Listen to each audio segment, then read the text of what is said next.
This channel does not promote any violence, harmful, or illegal activities. All content provided by this channel is meant for an educational and information purpose only.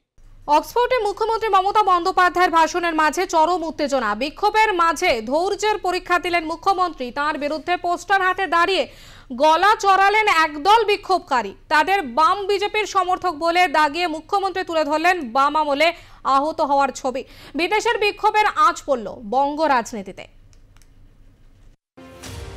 বিদেশ সফর বলে কথা, অতিথি আপ্যায়ন হবে সাদরে, এটাই ছিল কাম্য।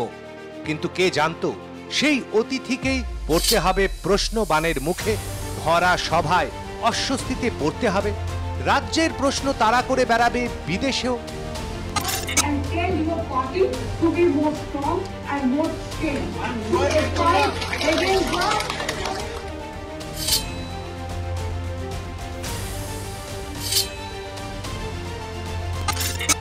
কথায় আছে, রাজনীতির রং একবার শরীরে লাগলে তা আর মোছা যায় না।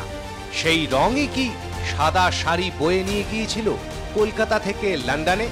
যার উত্তর দিতে গিয়েই কি বিচলিত হতে হলো স্বয়ং মুখ্যমন্ত্রীকে? তরজায় তপ্ত অক্সফোর্ডের চৌহদ্দি। লন্ডন সফরের পঞ্চম দিনে বেজায় চটলেন মুখ্যমন্ত্রী মমতা বন্দ্যোপাধ্যায়। কিন্তু কেন? ঠিক কি হয়েছিল ওই দিন? ব্রিটিশ ভূমে ভাষণ দিতে গিয়েছিলেন মুখ্যমন্ত্রী। পূর্ব নির্ধারিত কর্মসূচি মেনেই ব্রিটেনের অক্সফোর্ড বিশ্ববিদ্যালয়ের কেলগ কলেজে মমতা বন্দ্যোপাধ্যায়ের ভাষণের বন্দোবস্ত করা হয়েছিল। ভাষণ দিতে উঠেছিলেন হাতে একগুচ্ছ কাগজ নিয়ে। ভাষণের খানিক সময় পেরোতেই আচমকা ছন্দপতন। একদম মিথ্যে কথা বলবেন না। দর্শক আসনের একেবারে শেষ সারি থেকে মমতাকে উক্তি বেশ কয়েকজন প্রবাসী বিক্ষোভকারী।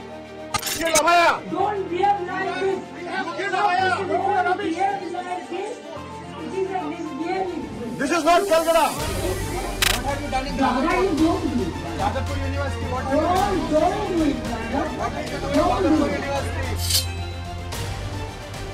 কেন্দ্রীয় ছাড়পত্র নিয়ে লন্ডনে যাওয়া ভারতীয় প্রতিনিধিকে ঘিরেই বিক্ষোভ দেখালো তারা। বিক্ষোভের মুখে পড়ে প্রাথমিকভাবে বিপাকে পড়ে যান রাজ্যের মুখ্যমন্ত্রী মমতা বন্দ্যোপাধ্যায়।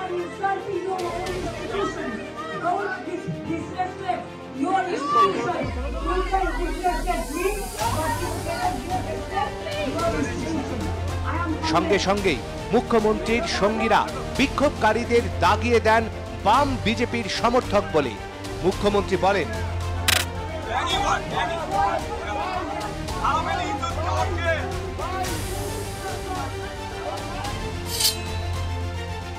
আমার বাম, অতি বাম সাম্প্রদায়িক শক্তির বন্ধুদের বলবো, আপনাদের আমি চকলেট দেব, আপনাদের মতাদর্শকেও চকলেট খাওয়াবো। Tata Cognizant. I am not lying, please. My brother, please listen. Please listen carefully. I'll be very happy if you ask me the question. I don't mind. Thank you so much. I'll give you sweet to you. Good sweet to you. I'm so happy that you welcome me. Thank you so much.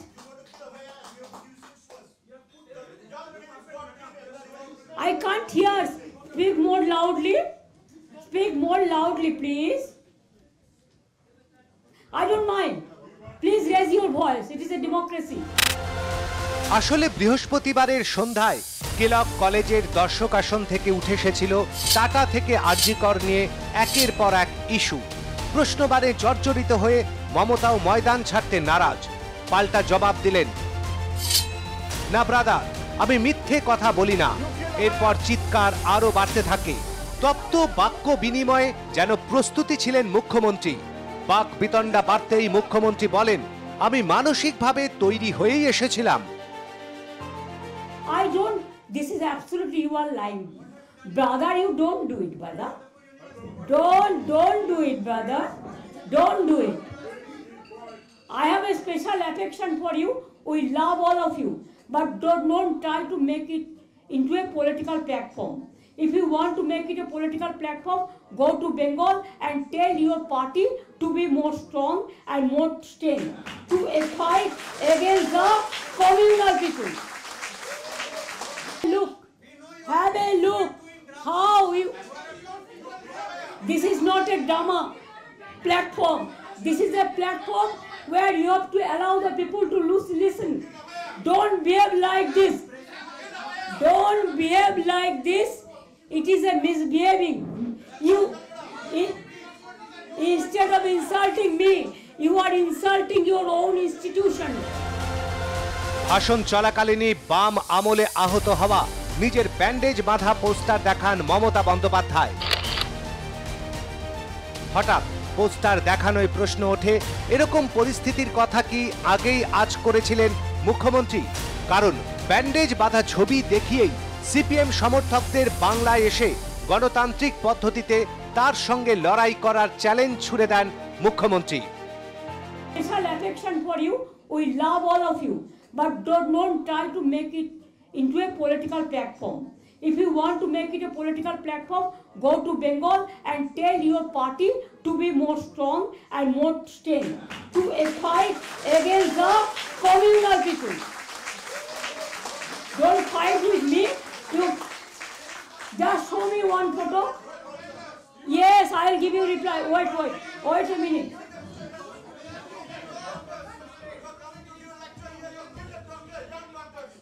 This is you here. This is you going to kill me. I was about to die. This is your atrocities. Just see. Just have a look. বিক্ষোভকারীদের slogan ও পোস্টারের সামনে ধৈর্যের পরীক্ষা দিতে গিয়ে মমতা বলেন, আমি আপনাদের সকলকে খুব ভালোবাসি।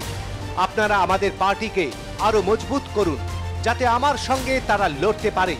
পাশাপাশি মনে করিয়ে দিলেন, দেশের প্রতিনিধি হয়েই তিনি বিলেতে এসেছেন, অক্সফোর্ডে বক্তৃতা করছেন। তিনি আরো বলেন, ভয় দেখাবেন না, মাথা নত করি শুধু জনতার সামনে। আমাকে অপমান করছেন করুন, দেশকে অপমান করবেন না। I am humble. You cannot disrespect. I am so happy. I am so happy. Kellogg কলেজে বাকি দর্শকদের সমবেত প্রতিবাদের সামনে বিক্ষোভকারীরা অবশ্য বেশিক্ষণ দাঁড়াতে পারেননি। পোস্টার নিয়ে হল ছেড়ে বেরিয়ে যেতে হয় তাদের।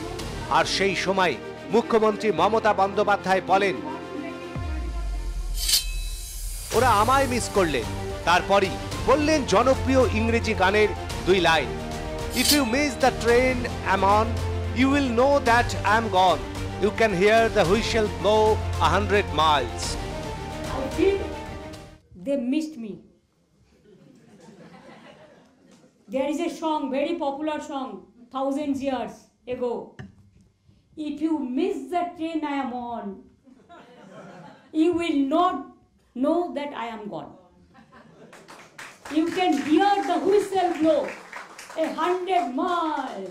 You have to go 100 miles. You have lost yourselves, your credential lost. But my credentials, only I bow down my head to all of you. Thank you so much. Thank you, Lord, for giving me this opportunity. কেলগের ভাষণে দর্শকদের সঙ্গে মমতা বন্দ্যোপাধ্যায়ের উত্তপ্ত বাক্য বিনিময় ঘিরে রাজনৈতিক বিতর্ক তুঙ্গে। মুখ্যমন্ত্রীকে নিয়ে সমাজ মাধ্যমে তির্যক পোস্ট করে বিজেপি নেতা কৌস্তব বাগচি লেখেন, ফিরে এসেই পদত্যাগ করুন। আরজিকর প্রশ্ন মমতা বন্দ্যোপাধ্যায়কে বিশ্ব জুড়ে তাড়া করে বেড়াবে, এটাই স্বাভাবিক। কটাক্ষ কংগ্রেস মুখপাত্র সৌম্য আইচ রায়ের। বিরোধটাই গণতন্ত্রের স্বাভাবিক, ডিসেন্টিং ভয়েসটাই গণতন্ত্রের অত্যন্ত স্বাভাবিক ঘটনা, যেটা প্রতিফলিত হয়েছে লন্ডনে আপনার সভায়। আপনিও শুনেছেন প্রশ্ন। আমাদের কপাল ভালো যে আপনি 2012 সালের মতো ওই শিলাদিত্য চৌধুরীকে বা তানিয়া ভরদ্বাজকে যেরকম করেছিলেন, সারের দাম জিজ্ঞাসা করেছিল বলে মাওবাদী আখ্যা দিয়ে প্রায় অ্যারেস্ট করিয়ে দিয়েছিলেন, সেটা করেননি, আমাদের মুখ রক্ষা হয়েছে। আসলে এই ডিসেন্টিং ভয়েসগুলো আপনাকে শুনতে হবে। বাংলার মানুষ তথা পৃথিবীর মানুষ এই প্রশ্ন আপনার কাছে রাখবে। গতকালের ঘটনা অত্যন্ত স্বাভাবিক।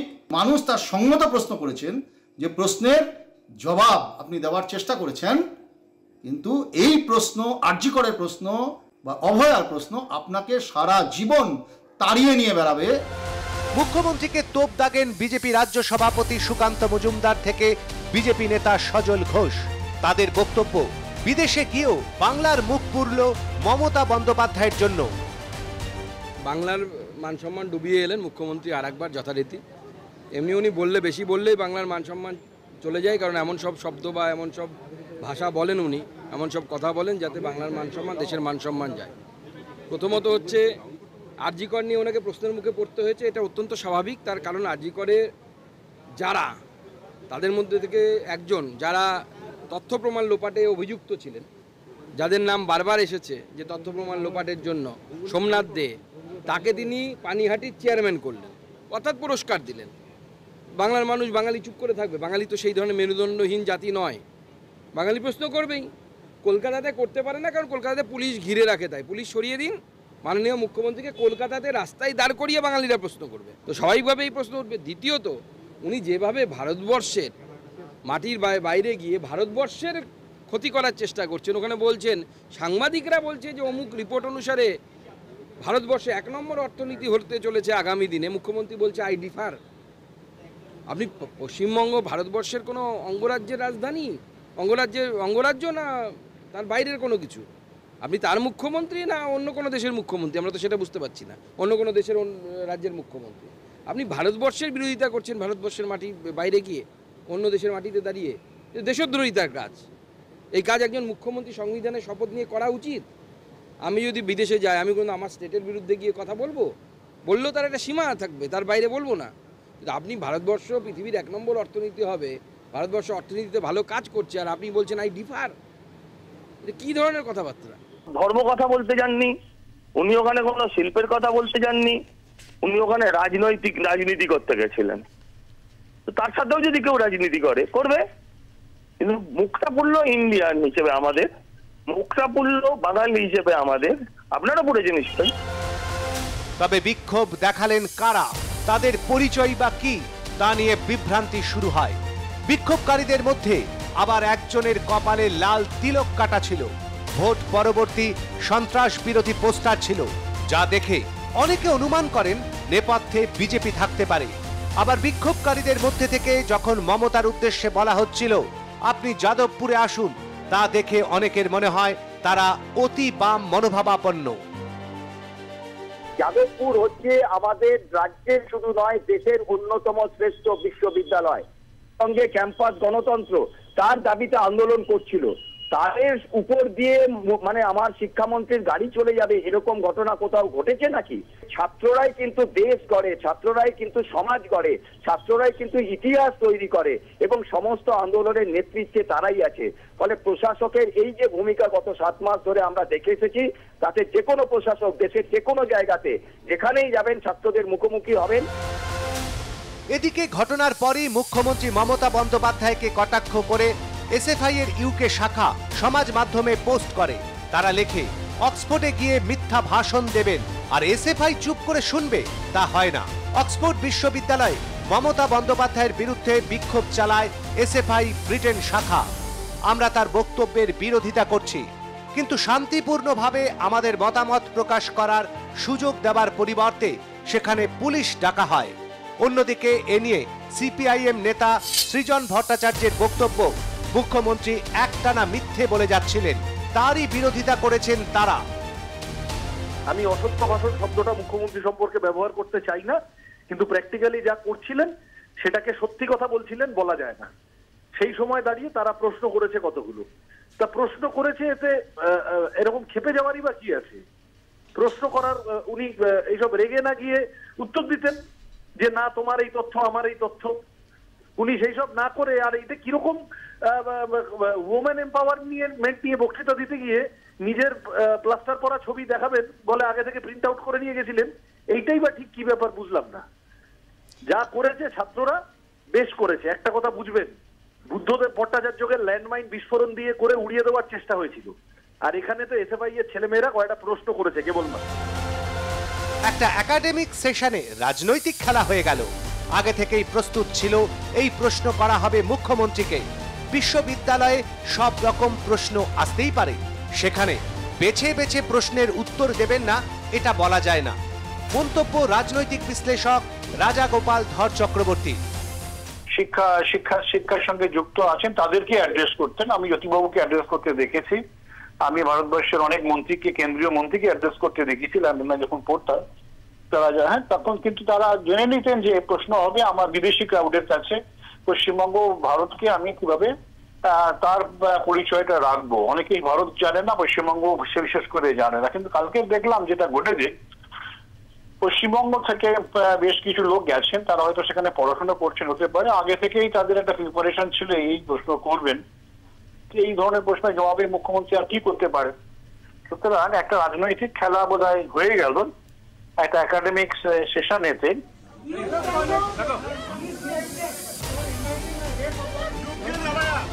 যদিও বিদেশের বিক্ষোভ উড়িয়ে শেষটায় খোশ মেজাজেই দেখা যায় পশ্চিমবঙ্গের মুখ্যমন্ত্রীকে। শেষটায় বললেন আবার আসিব ফিরে। নিজের আগাম পরিকল্পনার কথা জানান মুখ্যমন্ত্রী, বলে দেন চতুর্থবার মুখ্যমন্ত্রী নির্বাচিত হয়ে ফের লন্ডন সফরে যাব। 26-এর বিধানসভা ভোটের ভোট বাক্সই বলে দেবে আসল ভবিষ্যৎ। ব্যুরো রিপোর্ট আর প্লাস নিউজ।